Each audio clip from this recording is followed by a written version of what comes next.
Muy bien, procedemos entonces a buscar lo que es las diapositivas del día de hoy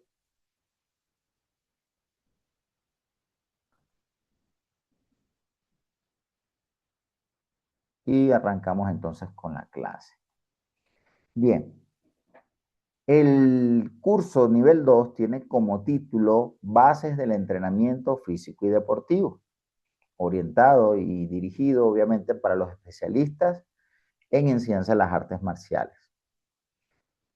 En una universidad, nosotros cuando vemos este tipo de materias, las vemos de manera muy generalizada y podemos tener la suerte de que el profesor que nos indique esa asignatura sea de la rama de las artes marciales, pero en la mayoría no es así. Entonces, la mayoría de los metodólogos que yo he conocido son de actividades deportivas como el fútbol, o el baloncesto, la gimnasia, en los cuales ellos están muy, muy bien preparados para el tema de la metodología de entrenamiento. Manuel, saludos también cordiales. Entonces, digamos que la oportunidad de hoy es abarcar todo el tema de la teoría del entrenamiento desde un punto de vista común. Es decir, todos aquí somos artistas marciales. Evidentemente quisiéramos tener todo el discernimiento de cómo aplicar la teoría del entrenamiento en nuestras disciplinas. Ese es el objetivo. Entonces, por eso está orientado a que la comunidad de artistas marciales se prepare metodológicamente para aplicar estos conocimientos. Entonces, este nivel 2 busca justamente poder dar esos primeros pasos para convertirnos realmente en unos profesionales de la enseñanza. Hay digamos, dos ambientes fundamentales que nosotros vamos a tener en nuestros dojos, el ambiente formativo y el ambiente competitivo. Entonces ya tenemos nosotros claro que en el ambiente formativo nos interesa es la transmisión de conocimiento desde un punto de vista conceptual, que la persona sepa qué está aprendiendo desde un punto de vista procedimental, que ejecute movimientos, que ejecute técnicas de la manera correcta y por supuesto la parte actitudinal en el tema de la formación en valores, disciplina y todo lo que tiene que ver con la persona. Entonces, después de estos primeros pasos y entender la didáctica, vamos a hablar del entrenamiento como un ambiente distinto al cual nosotros también queremos formar parte, que también queremos participar. Yo particularmente siento mucha alegría cuando mis alumnos pueden participar en una competencia y alcanzar buenos resultados. Evidentemente eso para nosotros es como una confirmación de que estamos haciendo un buen trabajo, de que vamos por buen camino y no debemos tenerle miedo, no debemos tenerle miedo a participar como entrenadores, como coach en estos eventos competitivos.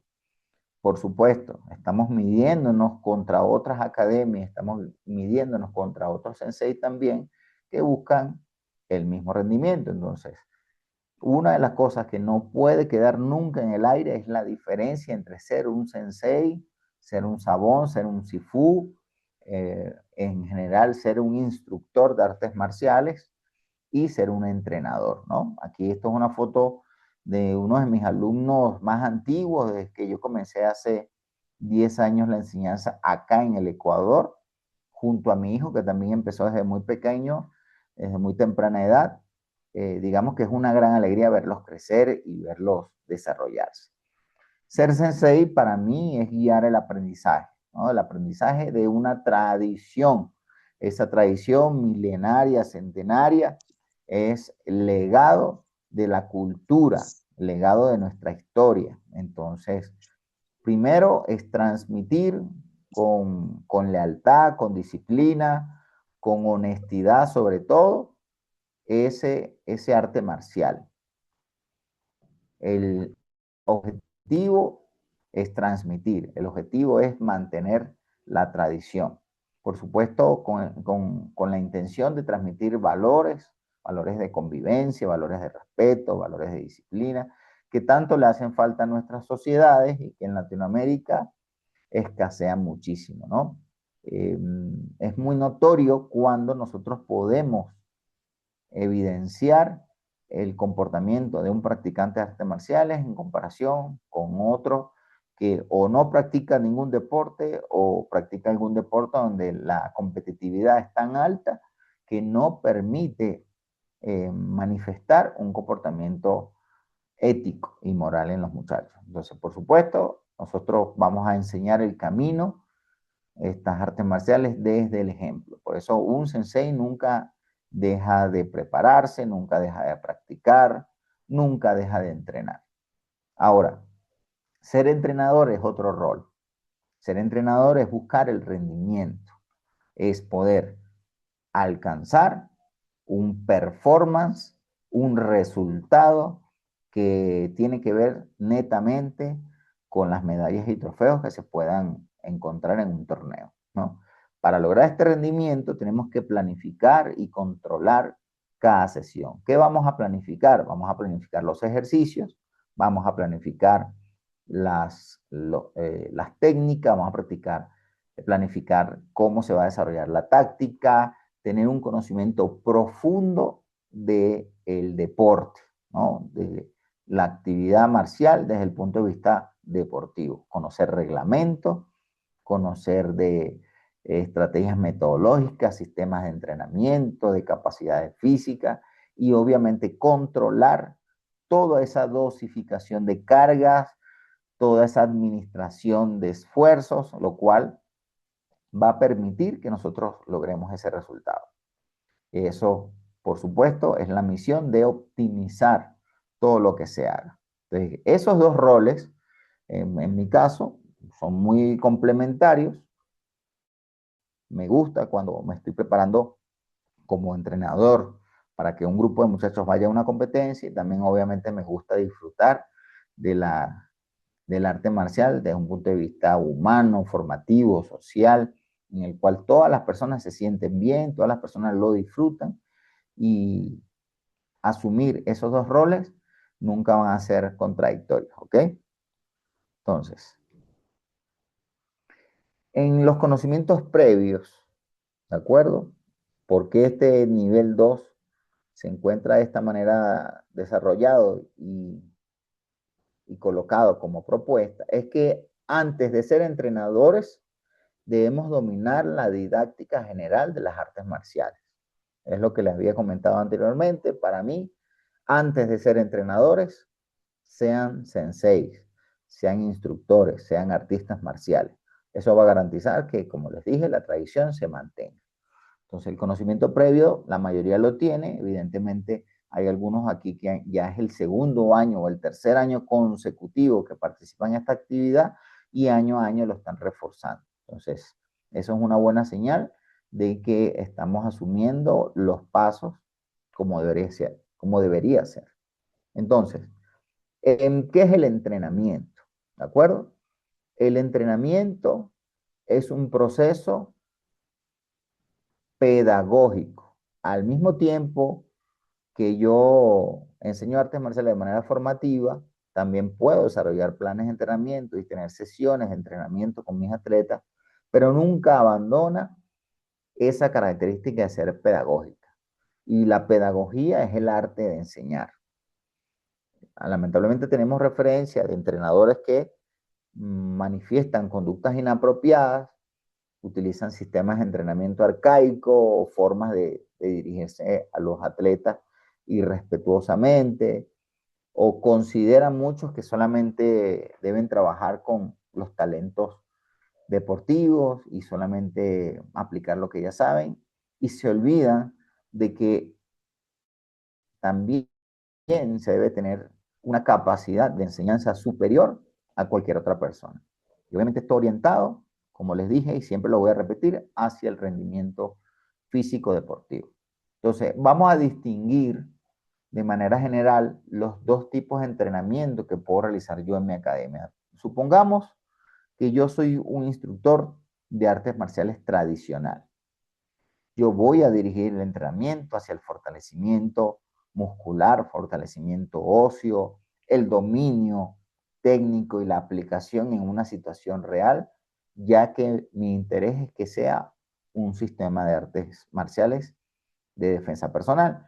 Entonces el entrenamiento en un dojo que tenga que ver con la parte tradicional va a estar orientado a la defensa personal y al subir el nivel y capacidad de que el practicante pueda aplicar eso en una situación real. Ahora, por el contrario, si mi dojo se va hacia lo deportivo, todas las estrategias metodológicas, toda la aplicación de ejercicio y carga va a ser hacia la planificación de resultados en un ciclo competitivo. Entonces, distingamos eso porque se puede aplicar, con esta teoría que vamos a ver, se puede aplicar en los dos ambientes todas estas estrategias. ¿Alguna pregunta hasta el momento?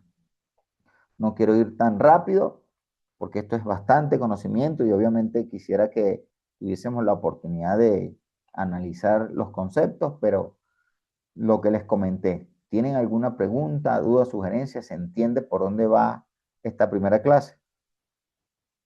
Veamos en el chat. Manuel nos saludó también. David, gracias David.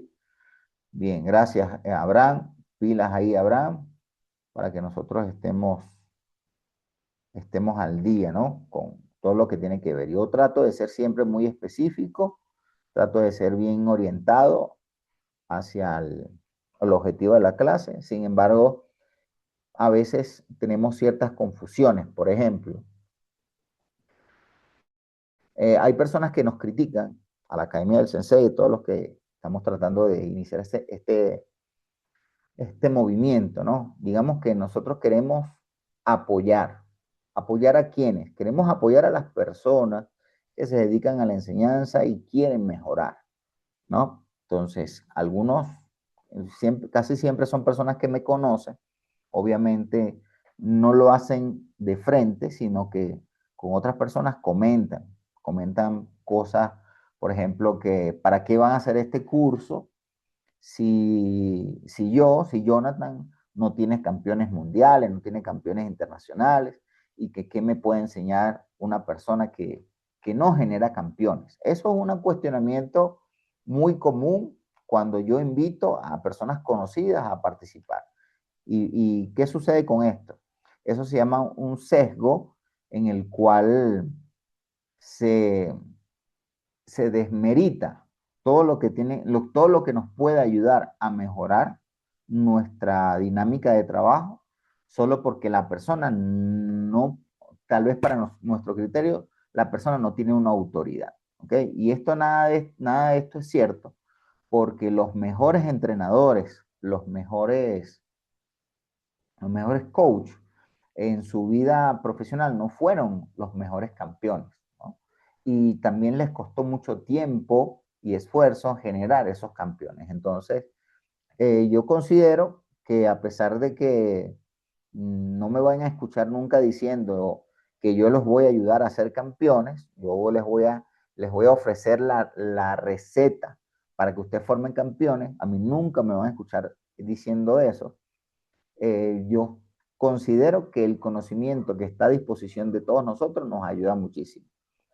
Yo les puedo decir con honestidad que yo a mis atletas los entreno 10 veces mejor de lo que me entrenaron a mí particularmente, ¿no? Entonces yo hago una crítica de cómo me enseñaron a mí, entiendo los errores que cometió mi sensei al entrenarme y que no me pudo ayudar, digamos, a aumentar el rendimiento, y a partir de esos errores nosotros tratamos de ayudar a los demás. Entonces, a mí me da mucha alegría de que mis alumnos compiten y entrenan mejor de lo que lo hice yo en mi momento.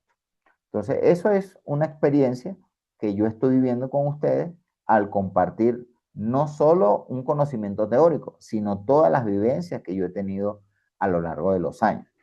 Entonces, es compartir un conocimiento y atreverse también a exponerse a otras personas que tienen muchas preguntas, cuestionamientos y que pueden también nutrirme a mí en la forma de ver la enseñanza de las artes marciales. Entonces, esta parte del entrenamiento es muy, muy importante, pero también considero que es muy, muy delicada de abordar por el tema de quién eres tú, qué qué resultado tuviste, fuiste campeón, no fuiste campeón, ese tipo de cosas.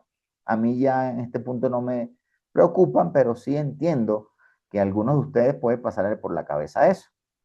Pero los que están aquí yo considero que están dando ese voto de confianza para no creerle a Jonathan, sino creer a la teoría del entrenamiento que apoya el conocimiento científico. ¿Ok? Veo el chat.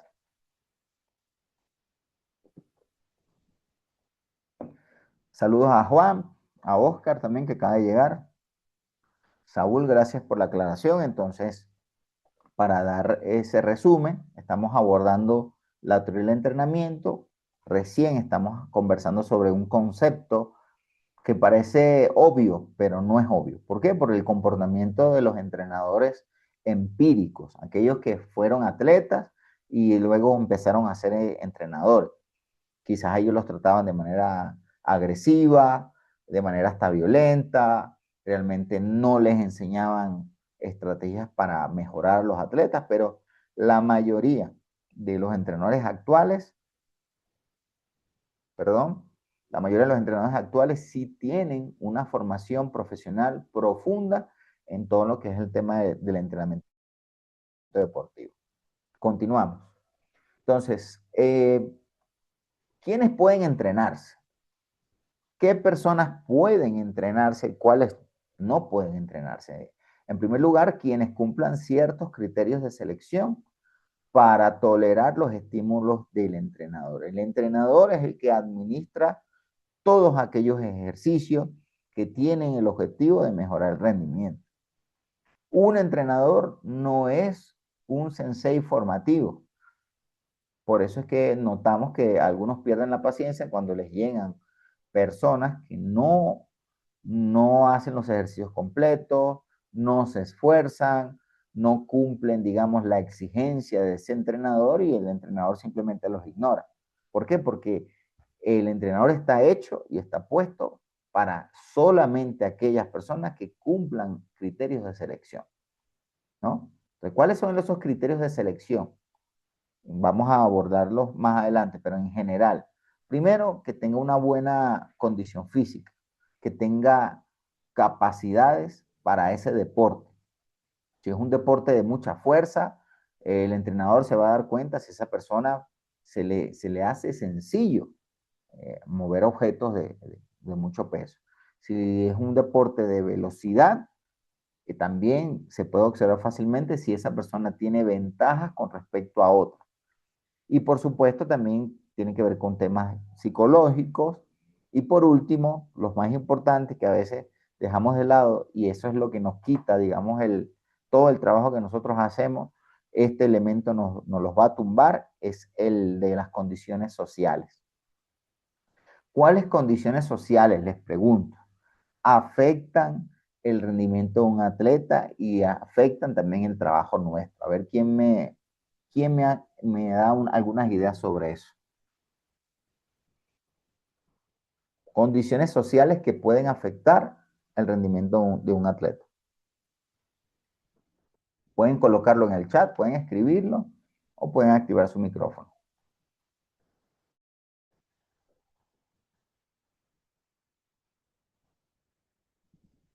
Este elemento a veces la gente no lo toma en cuenta. Pensamos que somos tan poderosos que con el hecho de dar un buen entrenamiento y exigirle a los muchachos es suficiente. Entonces llegan esos elementos a afectarnos, los cuales nos echan para atrás todo el esfuerzo realizado.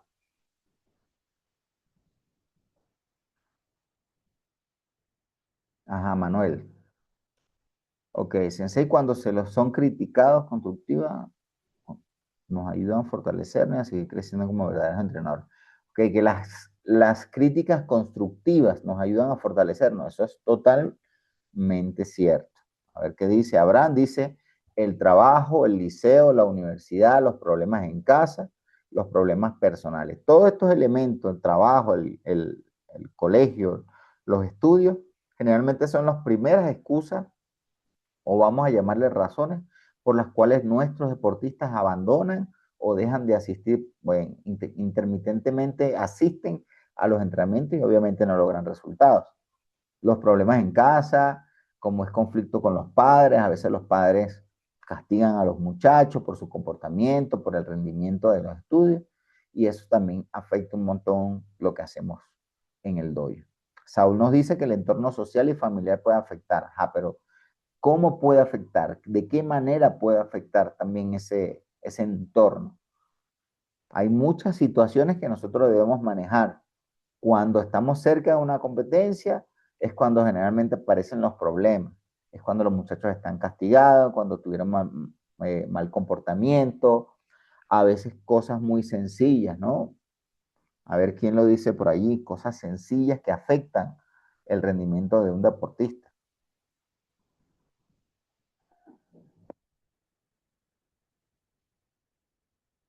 La alimentación. La alimentación afecta muchísimo el rendimiento de un atleta, el descanso, la implementación, la parte económica, cuánto cuestan unas guantillas, cuánto cuestan canilleras, cuánto cuestan los uniformes.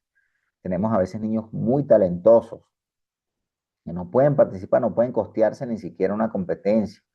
Los hábitos, David, muy bien, hay hábitos que realmente son contraproducentes para el rendimiento del atleta. A pesar de que tenga mucho rendimiento, mucho talento, si los hábitos de esa persona no son acordes, eso le va a restar a largo plazo. Entonces, fíjense que para nosotros entrenar a alguien no es que yo voy a ser un campeón porque a mí se me ocurre, no, es porque nosotros observamos ciertos criterios para seleccionar esas personas. Entonces, ¿qué deberíamos hacer? Deberíamos separar a las personas que tienen talento deportivo para aumentar, digamos, o separarlos de la clase para aumentar los estímulos de entrenamiento. O sea, básicamente debemos decidir a quién se le va a entrenar y a quién no.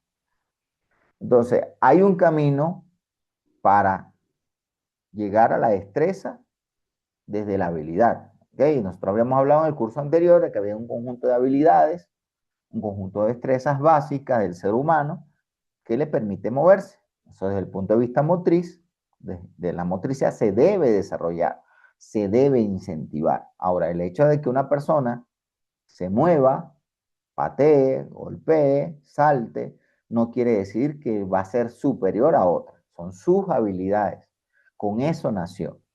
Ahora, una destreza también se puede desarrollar desde un punto de vista formativo, que la persona ejecute las técnicas de las artes marciales con cierto criterio, pero cuando nos vamos al rendimiento, allí solamente es cuando interviene la parte del entrenamiento. Entonces, la detección del talento o la entrenabilidad empieza con el dominio de los patrones específicos hasta la capacidad de alcanzar gran efectividad. Eso es lo que nosotros queremos llevar a otro nivel. Todo el dominio de los patrones de movimiento, de las destrezas, llevarla a otro nivel. ¿Cuál es ese nivel? El rendimiento. Hay un factor importante y que debemos conocer estos factores, que es el crecimiento y la maduración. El crecimiento es distinto a la maduración. Algunos deportistas podemos observar que tienen un ritmo acelerado en el incremento del tamaño y con textura en muy corto tiempo. Yo tengo alumnos de 12 años que tienen mi tamaño. Entonces, tú dices, bueno, eso puede ser un factor que tú tomes en cuenta para cierto deporte. Vamos a, vamos a llamarle el baloncesto. ¿Okay? En el baloncesto, si tú eres alto, vas a tener una ventaja en comparación con los demás. Entonces, también en las artes marciales podemos ver una persona fuerte, ¿verdad? Pero pequeña, podemos ver una persona alta con mucho alcance, pero lenta. Podemos ver ciertas características físicas que nos indican que esa persona está teniendo un crecimiento acelerado o retardado.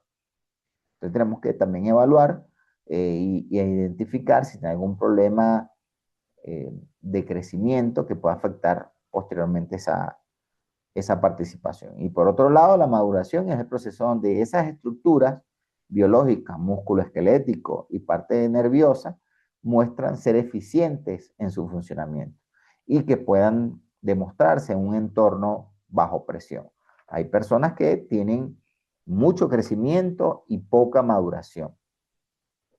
Y hay personas que tienen mucha maduración, pero poco crecimiento. Entonces allí esos elementos son muy importantes de destacar, de captar, de identificar y saber quién va a llegar a esa performance o quién no. Sería muy, por ejemplo, en el caso del Karate Do, es muy característico que los deportistas de la modalidad de formas de kata sean pequeños, pero esa desventaja en tamaño tienen ventaja en la fuerza, que desarrollan mucha explosividad y obviamente se les tiene que orientar hacia esa modalidad deportiva. Y pues, una persona pequeña que quiera ser campeón mundial en combate, se le va a dificultar mucho por el tema del alcance, porque son pequeños y son pesados. Entonces, las personas altas y delgadas van a tener eh, mayor ventaja en la modalidad de kumite. Y por el contrario, tú le vas a ver que no desarrollan tanta potencia y estabilidad por el tamaño mismo en las formas y en los katas. Entonces ahí, en el Karate Do al menos, tenemos ese tipo de selección. Las personas altas y delgadas hacia el combate, las personas pequeñas y fuertes hacia los katas. Eso es una selección que nosotros hacemos tomando en criterio la maduración y el crecimiento. Este cuadro, ¿verdad? Que parece un poco abrumador, simplemente es una comparación, ¿de acuerdo? En lo que va a ser los temas de capacidades coordinativas y capacidades físicas. Esto se lo van a llevar a su casa, lo van a leer, lo van a entender, porque a partir de estas dos tipos de capacidades es que nosotros vamos a orientar toda la teoría del entrenamiento. ¿Ok? Como definición, por ejemplo, la capacidad coordinativa son capacidades que nos permiten organizar, controlar y regular el movimiento con precisión y eficiencia. Esa es una capacidad del sistema nervioso central. Y cuando hablamos de capacidades físicas, estamos hablando de aquellas relacionadas con el rendimiento físico del cuerpo, que es la utilización de la energía, la demostración de fuerza, resistencia, flexibilidad, etcétera. Son varias capacidades físicas. Las bases biológicas de la capacidad coordinativa, como ya les había dicho, es el sistema nervioso central y el control neuromuscular.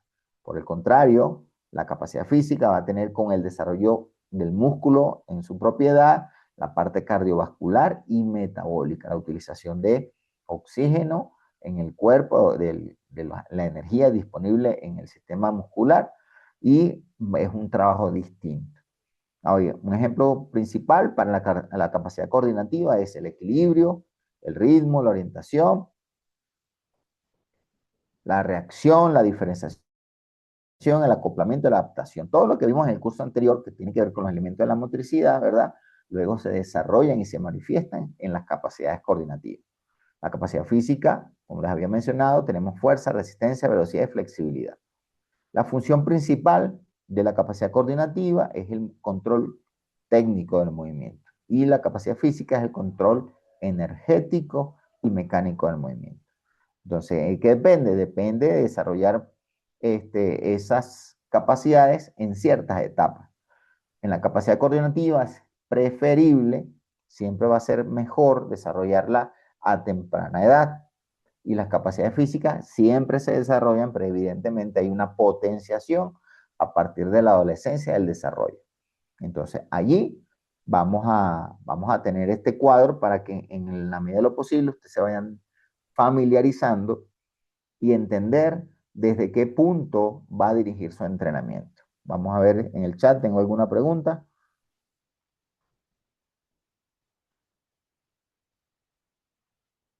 Juan nos dice que siempre tendremos problemas con algunos alumnos, pero hay que ser resilientes con ellos y que no nos afecten sus críticas. Los alumnos, en mi opinión, casi no nos critican porque ellos, al final de cuentas, nos respetan en la autoridad, nos respetan la posición de instructores. A veces tenemos problemas con los padres que nos abruman con presiones externas y muchas veces nunca han hecho artes marciales, no entienden la presión que sienten sus hijos y quieren resultados. Entonces tienen que manejar muy bien cuando tengan grupos de entrenamiento y obviamente tener las expectativas bien plantadas en la realidad, en lo que se supone que se pudiese lograr en las condiciones en que está el atleta. Entonces, con ellos sí, con los padres sí vamos a tener bastante roce en algunos momentos y tenemos que saberlos manejar.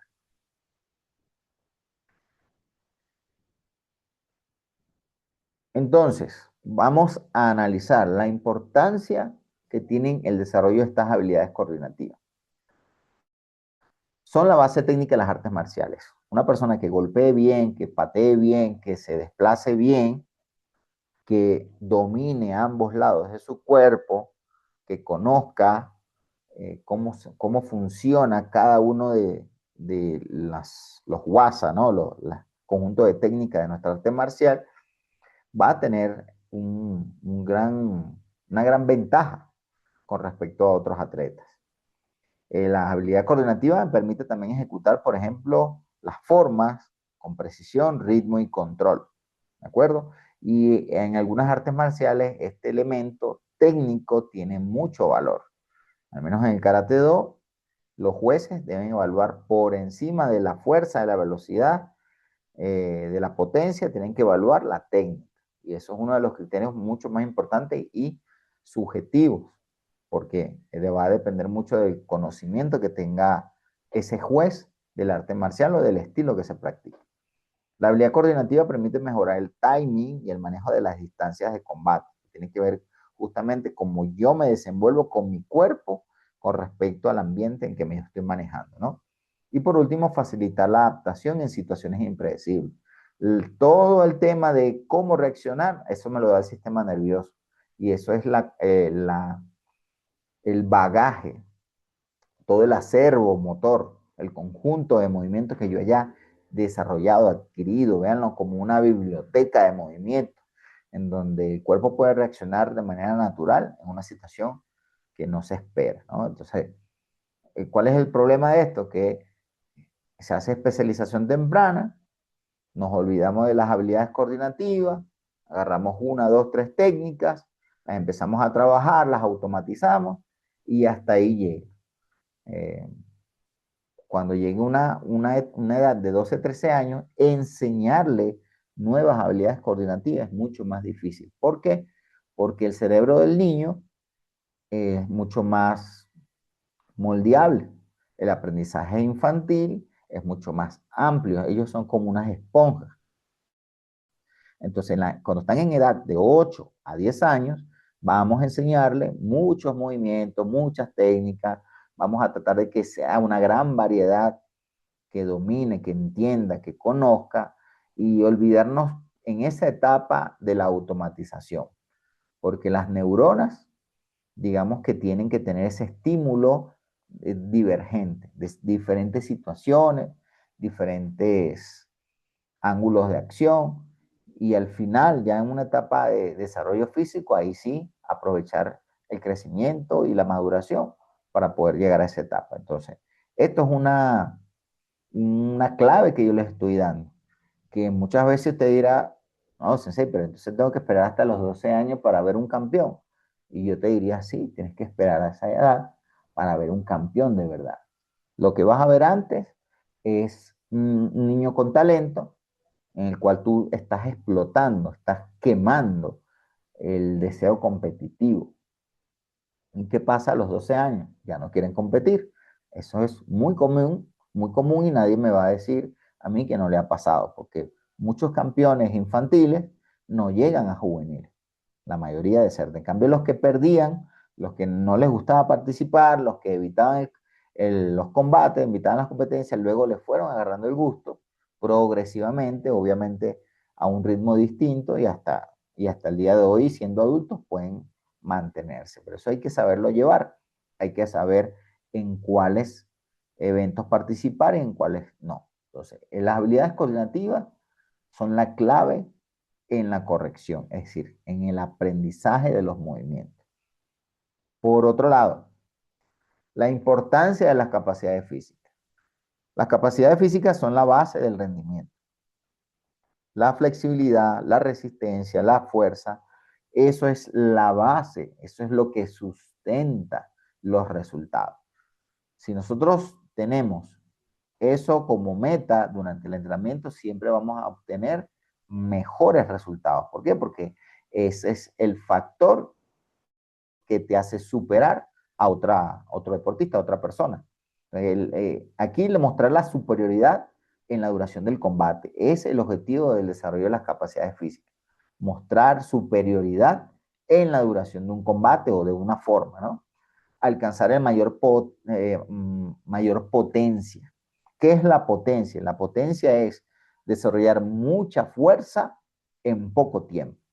Entonces, las capacidades físicas, cuando se desarrollan multilateralmente, equilibradamente, ayudan a desarrollar esa potencia. Y por supuesto, lograr mayor amplitud en los movimientos, que tiene que ver con la flexibilidad. Una buena patada, un buen giro, a veces movimientos súper exigentes en piernas, se dan por ese desarrollo de la flexibilidad. A partir de esos dos elementos, usted puede ir arrancando con los conceptos que ya estoy mostrando, arrancando la orientación de los entrenamientos. Para eso hay que tener mucho conocimiento, señores. Hay que tener mucho conocimiento de qué. Primero, el arte marcial. Conocerlo, cuál es la exigencia a nivel competitivo, dominar todo el tema de didáctica, de enseñanza, para luego explotar todo ese acervo motor. Entonces, a partir de ahora, hay principios, hay fundamentos, hay ideas generales, ¿ok? Que tomar en cuenta para iniciar con un entrenamiento, iniciar con un grupo de entrenamiento. Estas orientaciones generales son claves para tener un proceso ordenado y efectivo, que no es fácil, ¿ok? Porque para garantizar el resultado hay que tener control. Y como les dije, hay elementos difíciles de controlar. Que el niño coma o no coma es difícil de controlar. Que el niño tenga buen ambiente en su casa es difícil de controlar. Lo que tú puedes controlar es tener una buena base de entrenamiento y obviamente tú capacitarte lo más que puedas para ofrecer un buen servicio. ¿Ok? Entonces, entender esto nos ayuda muchísimo a avanzar. Los principios del entrenamiento, como le dije, son orientaciones. Hay muchos autores que explican una N cantidad de principios, pero yo traté de traer para el día de hoy, para nosotros, los que yo considero son más importantes. ¿Ok? Aquí coloqué 5. El primero es la individualización. ¿Ok? ¿Qué es la individualización? Es entender que ninguna persona es igual a otra. Si nosotros tenemos un grupo de 30 y usted dice lo estamos entrenando y a todo el mundo entrena igual, exactamente igual, usted no está entrenando realmente, usted está dando una clase. Hay personas altas, hay personas bajitas, hay personas más rápidas, hay personas más lentas. Y cada uno tiene una característica específica en sus capacidades, tanto coordinativas como las condicionantes, que son las que hablamos anteriormente. Entonces, se debe individualizar. La individualización es entender que ninguna persona es igual a otra y se le debe aplicar una carga de entrenamiento diferente. Entonces, eso ya nos pone a trabajar. Ahora, esa individualización va a hacer que usted aplique cargas de entrenamiento, ¿ok? Y ahí les voy a explicar bien lo que es la carga, pero simplemente son los estímulos que tú aplicas a una persona en específico para que mejore un aspecto de su preparación. Entonces se debe saber dosificar la carga, es decir, cuántas repeticiones debe ponerle, cuánto peso debe ponerle, cuántas veces debe realizar un movimiento, cuántas sesiones de entrenamiento debe realizar esa persona y por cuánto tiempo, cuántos meses, cuántos años esa persona va a entrenar. Entonces la dosificación de la carga es como administramos todos los estímulos, todos los ejercicios, todos los pesos, todas las repeticiones. Otro principio es que hay que alternar esas cargas. Porque yo distribuyo, ¿verdad? Yo las tengo que alternar siguiendo ciertos criterios, ¿no? Si es alta la carga, baja la carga, media intensidad, alto volumen, hay que manejar los conceptos en la carga de intensidad y volumen. El desarrollo multilateral tiene que ver con todas estas dimensiones, la parte coordinativa, la parte motriz, la parte condicionante, las capacidades físicas, desarrollarlas en armonía, desarrollarlas en consonancia con la persona, porque el objetivo es mantener la salud de la persona. ¿Cuántos de nosotros no hemos cometido el error de sobreentrenar a una persona, generar un desgarre, generar un daño musculoesquelético o en su sistema nervioso, porque no equilibramos la preparación? Y ese desarrollo multilateral tiene que ver con todas las dimensiones psicofísicas de la persona. Y por último, hay que ser específico, hay que tener especificidad. Especificidad quiere decir que yo entreno con un objetivo a una persona bajo ciertas orientaciones en cuanto a su edad, al sexo, en cuanto al sistema energético que se utilice, a la modalidad deportiva, al tipo de deporte, todo lo que tiene que ver con que sea súper específico. Es como poner a un pesista a correr vueltas en una pista. No tiene nada que ver. Entonces, la parte aeróbica, la parte anaeróbica, esos son sistemas de entrenamiento muy específicos que deben estar orientados justamente a la modalidad. Entonces, estos cinco principios del entrenamiento van a ser nuestra orientación teórica, conceptual, para seleccionar al talento deportivo. ¿De acuerdo? Entonces, voy a explicar ahora de manera muy sencilla, lo más sencilla que se pueda, el principio de individualización. Hagamos este gráfico, ¿verdad? Ok, un método de entrenamiento resulta idóneo para una persona, pero para otro supone una carga adicional o tal vez una carga inferior. Entonces, nosotros buscamos efectos sobre, por ejemplo, ¿no? Efectos sobre el aparato locomotor, es decir, sus habilidades coordinativas. Buscamos adaptación biológica, ¿ok? Y buscamos que nosotros podamos aumentar el rendimiento. Ese es el objetivo. Entonces, cuando nosotros entrenamos, ¿verdad? Cuando nosotros entrenamos, siempre tenemos una reducción de energía, ¿ok? Todos los elementos bionegativos es la destrucción de las reservas de glucógeno, el daño articular, el rompimiento de las miofibrillas, la utilización del oxígeno disponible en sangre, es decir, agotamos nuestras capacidades biológicas, ¿ok?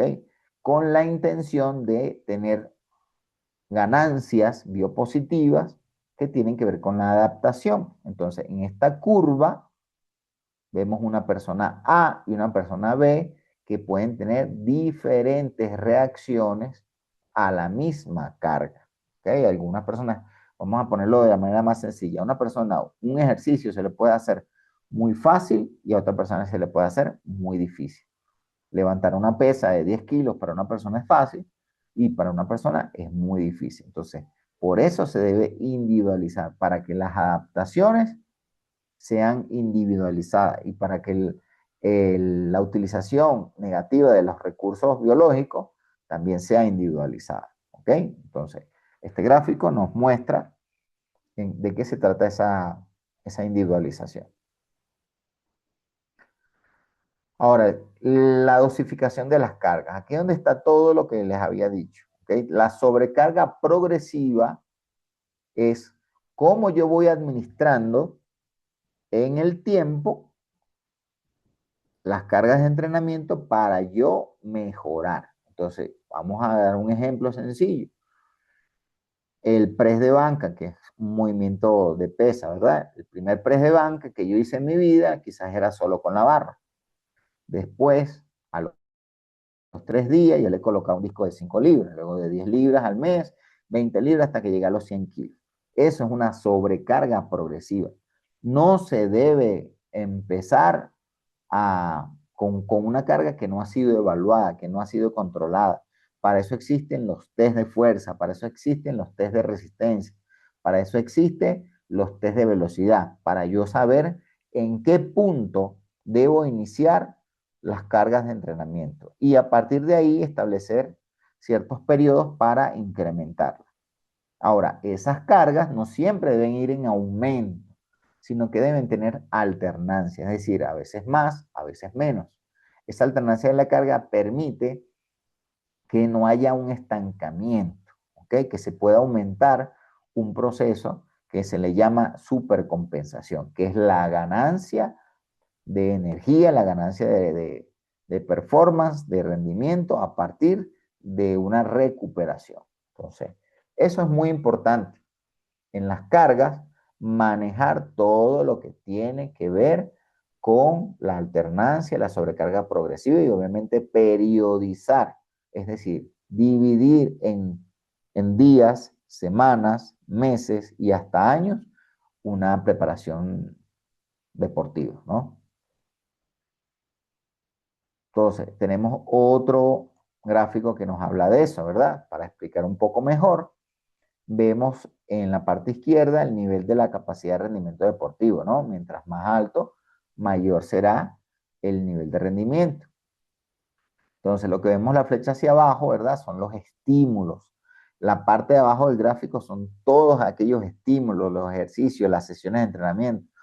Todo eso va a bajar el rendimiento. ¿Okay? Va a bajar la energía de ese deportista y le va a exigir, obviamente, que utilice sus reservas.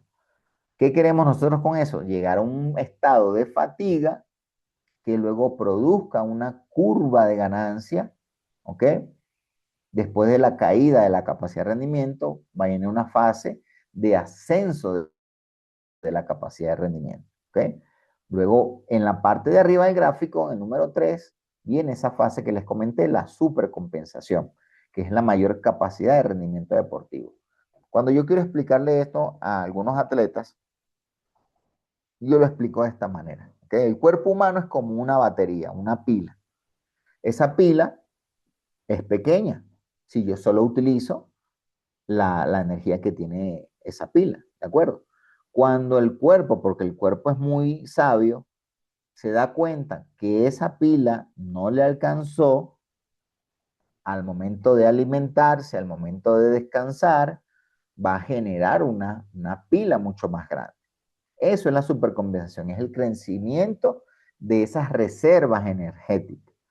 Y obviamente cada vez que yo entrene fuerte y yo descanse, voy a aumentar ese rendimiento.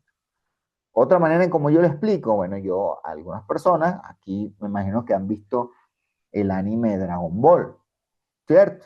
Todo el mundo ha visto Dragon Ball. Entonces a mis muchachos les digo, mira, lo que le pasa al cuerpo es lo mismo que le pasaba a los Saiyajin. Cuando peleaban al límite, cuando peleaban al máximo potencial y estaban a punto de morir, luego ellos sufrían una recuperación y aumentaba su poder. Eso es lo mismo que hace el cuerpo. El cuerpo siempre va a tener una supercompensación después de una fase de recuperación. Hay personas que van a tener más, hay personas que van a tener menos. Eso obviamente ya es factor biológico. Pero eso se llama la dosificación del entrenamiento para que eso ocurra y yo pueda llegar a esa ganancia energética. ¿Alguna pregunta hasta aquí? ¿Voy muy rápido? ¿Voy muy lento? ¿Está adecuado lo que estoy hablando? Deme el feedback.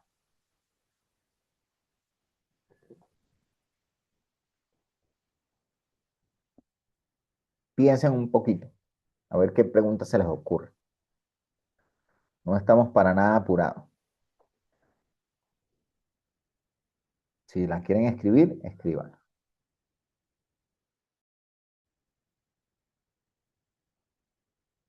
Ok, Saúl dice que todo va bien hasta el momento. Muy bien, gracias, Saúl. A ver, ¿quién más? Piensen, piensen. ¿Alguna duda sobre, oye, es que yo no sabía que era supercompensación, entonces yo pensaba que había que entrenar 5 días seguidos sin descansar para llegar a la forma? O mira, no, creo que entreno muy poquito porque mis muchachas no se cansan casi, siempre pierdo en los combates. ¿Qué experiencias han tenido ustedes con este tema? ¿Se identifican con la teoría? ¿Piensan que hay otra forma de orientarse al momento de entrenar a las personas? ¿Tiene coherencia, no tiene coherencia? Eso es importante, reflexionar sobre la teoría. Y ojo que esto no lo inventé yo, ¿no?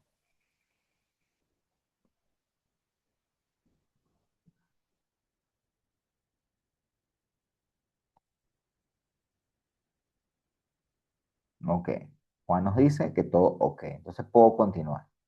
No hay ningún problema.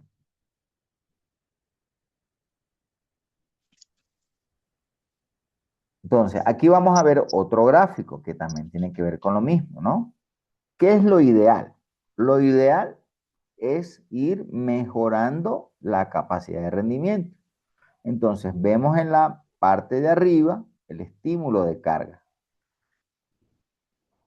Vemos una fase de utilización de energía, observamos una supercompensación.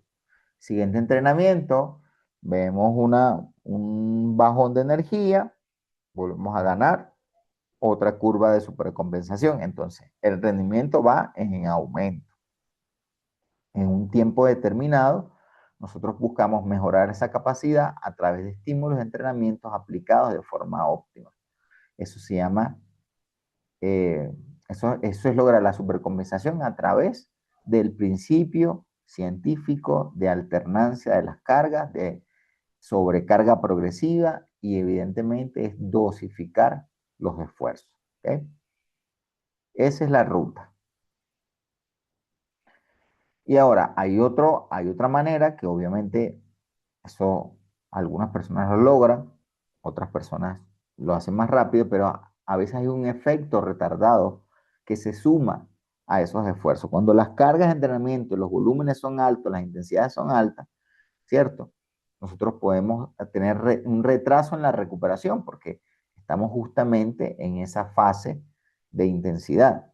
Entonces, igual se va a producir una supercompensación, pero digamos que de manera menos evidente y más larga en el tiempo. Entonces, esta es otra forma en que podemos evidenciar la capacidad de rendimiento deportivo. Ahora, el principio de especificidad tiene que ver con la aplicación de cargas que deben estar orientadas a la disciplina que se practica. ¿Ok? Entonces, las modalidades que ustedes tengan, si son de grappling, si son de striking, siempre tienen que estar bien orientado a la preparación física. Podemos ver en YouTube como hay videos de judokas, de personas de jiu-jitsu, de kung fu, de karate, que hacen gestos deportivos con pesas, con ligas, con mancuernas, con los implementos normales de un gimnasio, lo utilizan para transferir fuerza, para transferir velocidad al movimiento específico, la destreza. Entonces, eso que están buscando es especificidad. Estamos tratando de que cuando se practique un movimiento, se haga con una carga, un peso o una repetición, una exigencia mayor a la que se produce durante la competencia. La edad y el sexo deportista, entender lo que son las etapas sensibles de desarrollo, de maduración, nos va a ayudar también a ser específicos. Si estoy hablando con un atleta de 8, 9, 10 años, sabemos y entendemos que no la podemos entrenar como una persona adolescente o adulto. Entonces, las exigencias energéticas y las características biológicas van a afectar también esa especificidad. Tenemos que buscar siempre conocer muy bien el cuerpo humano, conocer de anatomía, de fisiología, de biomecánica, para poder aplicar este principio. ¿De acuerdo? ¿Alguna pregunta con este principio? ¿Lo entienden? Entonces, conclusiones.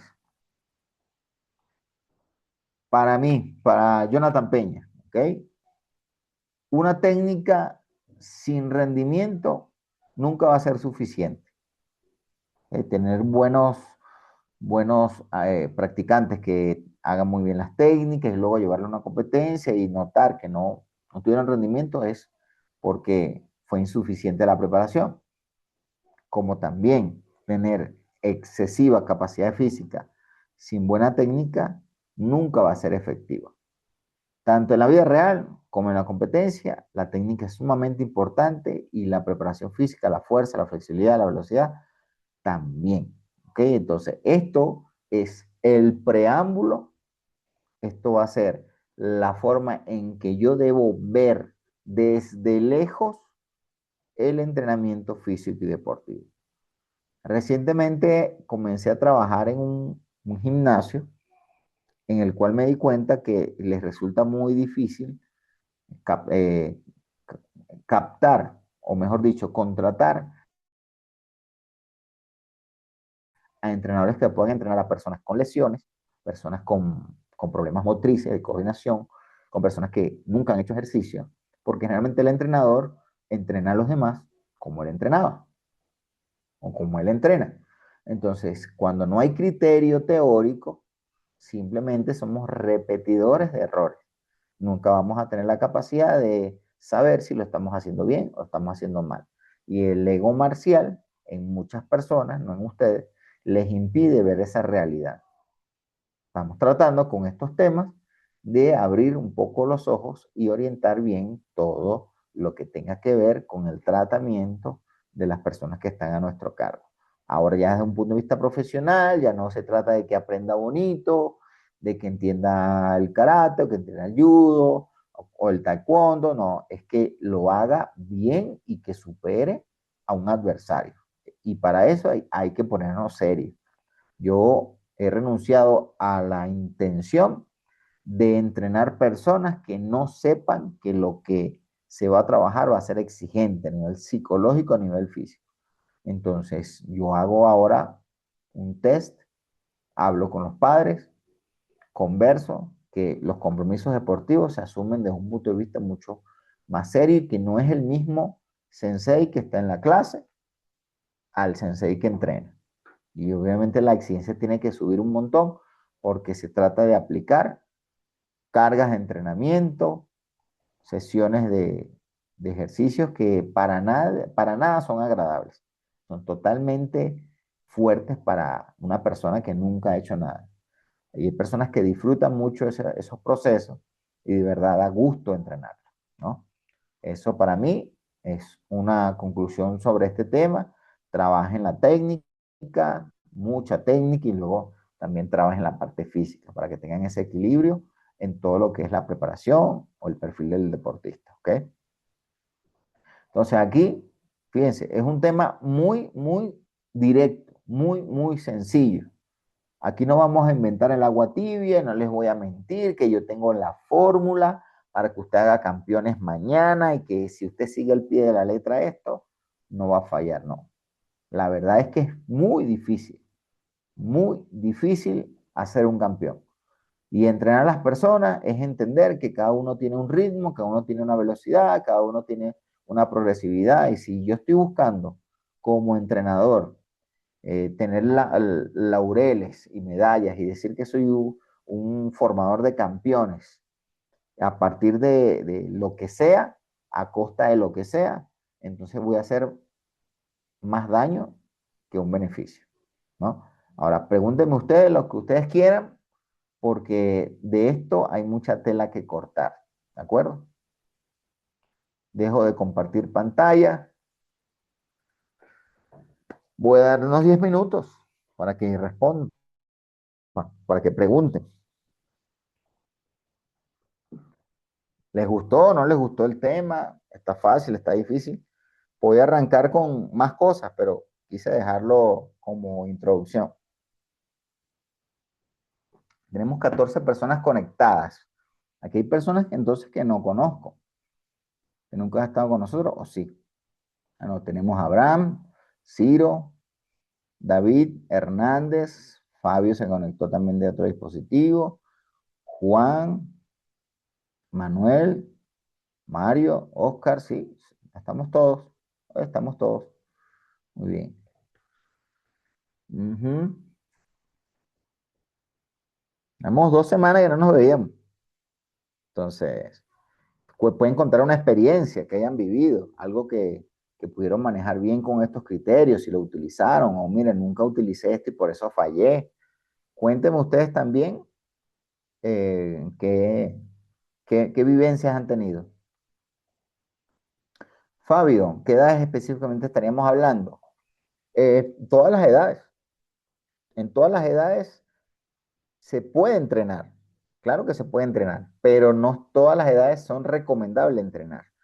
Específicamente, yo evito entrenar para alto rendimiento, es decir, para competencias nacionales, yo evito entrenar a personas menos de 10 años. Y a partir de los 10 años ya yo trato de estimularlos, al menos para que entrenen. Saúl nos dice, desde mi punto de vista como sensei y como entrenador, tengo claro que una buena base física y deportiva y aunado a la buena ejecución de las técnicas se logran los objetivos y se alcanzan metas.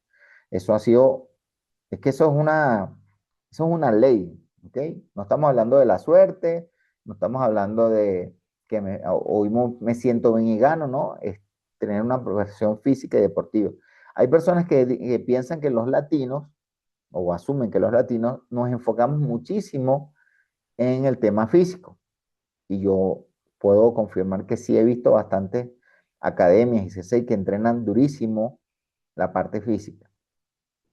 Pero aquí en Ecuador hace falta mucha técnica. Entonces, ¿qué pasa? Ganan a nivel nacional, ¿ok? Porque el arbitraje también, debo decirlo con toda propiedad, es muy deficiente. El arbitraje no es el ideal, entonces ganan, obviamente porque muestran fuerza, agresividad, son rápidos, pero a nivel internacional quedan atrás. ¿Por qué? Porque al menos el Karate-Do tiene, el federativo, tiene unos criterios muy subjetivos en cuanto a la buena forma, a la aplicación de la técnica que se le resta cuando van a eventos internacionales. Entonces, ¿qué hay que trabajar? Al menos aquí, considero que hay que trabajar mucho la técnica, técnica. Y al final del día, eso va a marcar una gran diferencia. Cuando veo eventos nacionales, veo muchas capacidades físicas, sobre todo los muchachos de la costa. Aquí que tengo el sensei Manuel que trabaja en Cotopaxi. Los muchachos de la costa son muy fuertes, pero les falta técnica. Entonces, a veces no ganan por falta de criterio técnico. Entonces, son experiencias que yo he observado acá. En Venezuela hay un montón, hay como 3 selecciones nacionales en el sentido de que hay mucha competitividad y se nota la diferencia. Abraham nos dice, en mi caso, durante mi etapa formativa tuve una lesión importante debido a la dosificación de las cargas por parte del entrenador en ese tiempo, en época de competencia. Cuéntame más, cuéntame cuál fue la situación. Eso es interesante. Si yo viví una lesión y ahora entiendo por qué fue, no la voy a repetir.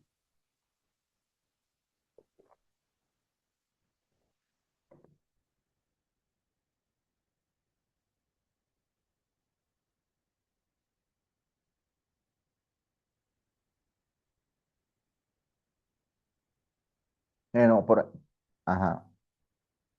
Juan dice que es verdad, físico y técnica nos han dado buenos resultados al momento de enfrentar nuestro espejo en campeonato. Ujú.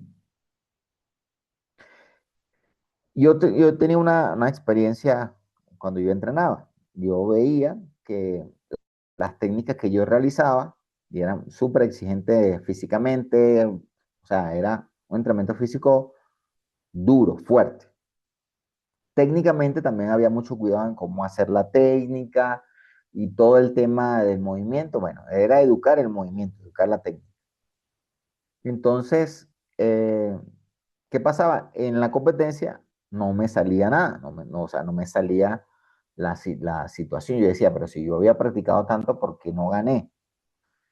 Me di cuenta que la preparación técnico-táctica era fundamental. ¿Ok? Entonces ya estamos hablando ahorita de la parte física y estamos hablando de la parte coordinativa. En las siguientes clases debemos hablar de lo que es la preparación técnico-táctica, que si usted no la maneja muy bien, así tenga un físico tremendo y tenga una técnica tremenda, tampoco va a tener buenos resultados. ¿Ok? Entonces, ese es un elemento que vamos a estudiar más adelante. Ciro me pregunta, Sensei, en este nivel vamos a profundizar, planificar microciclos precompetitivos. sí vamos a trabajar los microciclos. ¿Qué es un microciclo? Semanas, ¿ok? Pero ¿qué primero debemos entender? La sesión de entrenamiento, ¿ok? Así como hicimos con el curso nivel 1, que el inicio, desarrollo y cierre de una clase, ahora vamos a hablar del inicio, desarrollo y cierre de un entrenamiento. Todavía no hemos hablado de volumen de carga, intensidad de la carga, de progresividad, no hemos hablado de, de cómo se calcula la intensidad del entrenamiento, qué métodos de control debe utilizar. También tenemos que hablar de, de cómo se planifica una sesión de entrenamiento y cómo las puedo dividir en una semana. O sea, la parte micro sí la vamos a ir desarrollando, ¿ok? Pero todavía la periodización, eso es para el curso nivel 4, ¿ok? Curso nivel 4, ahí es donde vamos a hablar de macrociclo, mesociclo, microciclo. Porque primero hay que entender las bases del entrenamiento. Hay personas que ya lo saben, hay personas que no lo saben. El sensei Manuel dice que si en la categoría infantil el entrenamiento físico y la coordinación motriz la trabaja con su propio peso corporal, está bien. Es que así debe hacer. Ahora, en categorías infantiles, para desarrollar la parte física, se pueden hacer muchos juegos con el propio peso, pero exigentes, juegos, todo lo que sea lúdico en la parte infantil la puede utilizar Sensei Manuel. ¿Por qué? Porque es una manera de quitarle presión al niño, que no tiene que estar sintiendo presión competitiva y se le tiene que desarrollar la parte física. Tú a un niño no le puedes meter unas pesas grandes, ¿no? Entonces, todo lo que sea con su propio cuerpo para desarrollar fuerza, desarrollar potencia, está muy bien. Y aplicar actividades lúdicas, actividades motrices que le ayuden bastante con el desarrollo físico. Entonces, sí, con el peso corporal se pueden utilizar también ligas, ¿por qué no? Ahí no es que está prohibido, no está prohibido utilizar cargas como pesas, pero evidentemente se tienen que saber utilizar y los niños generalmente hacen esos ejercicios con peso, lo hacen incorrecto. Entonces hay que tener mucho cuidado en las edades tempranas de 8 a 10 años. Ahí es donde más cuidado hay que tener. Y de 10 a 12 años ya se puede automatizar el entrenamiento técnico. Ahí es donde se debe desarrollar la parte táctica, que entienda los conceptos de la estrategia, que sepa desenvolverse y con una buena base física va a tener buenos resultados de 10 a 12 años. A partir de los 12 años ya viene la explosión de las capacidades físicas, donde más bien hay que tener cuidado para evitar lesiones, ¿no? A ver, ¿qué otro comentario?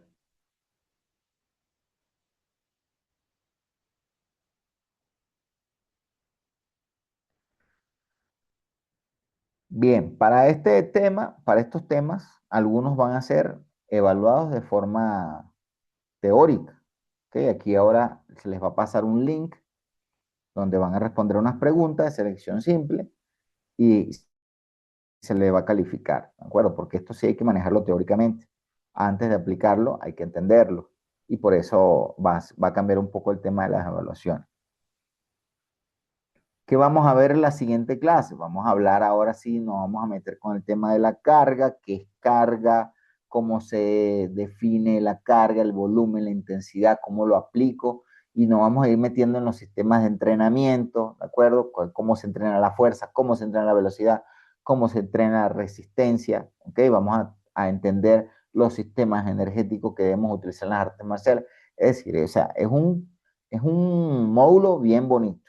De hecho, me gusta hasta más que el anterior. ¿De acuerdo? Entonces, aquí tienen que venirse preparados, tienen que preguntar. Si no me preguntan, es como que o yo lo sé todo o ustedes lo saben todo. Pero si no me preguntan, realmente va a ser como que desperdiciar el tiempo en un sentido porque debemos tener cosas que preguntar y que analizar cuando nosotros entrenamos a personas. Yo sé que la mayoría de ustedes les gusta ir a competencia y a ser campeones, a la mayoría.